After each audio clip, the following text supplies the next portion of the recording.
À en croire les informations rapportées par un journal allemand, des fonctionnaires de l'Union européenne accusent les gouvernements de plusieurs pays de manquer de coopération lorsqu'il s'agit de réadmettre des citoyens dont la demande d'asile a été rejetée au sein de l'Union européenne. C'est l'intitulé d'un post de nos confrères de Cameroun Web sur leur page Facebook.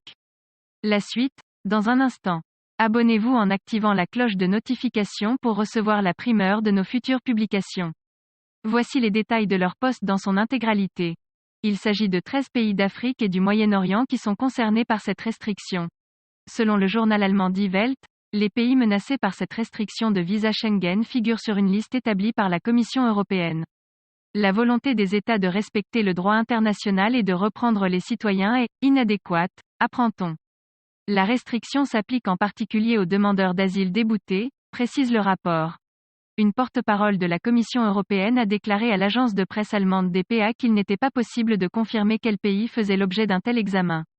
Toutefois, le journal allemand indique que les fonctionnaires de l'Union européenne, UE, veulent entamer un dialogue avec l'Irak, l'Iran, la Libye, le Sénégal, la Somalie, le Mali, la Gambie, le Cameroun, la République du Congo, l'Égypte, l'Érythrée, l'Éthiopie et la Guinée-Bissau.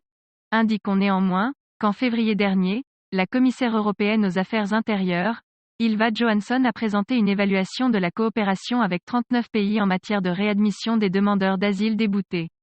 En effet, Johansson a déclaré que la collaboration avec plus d'un tiers des pays étudiés devait être améliorée. Cependant, les pays mentionnés dans cette évaluation n'ont pas été nommés publiquement.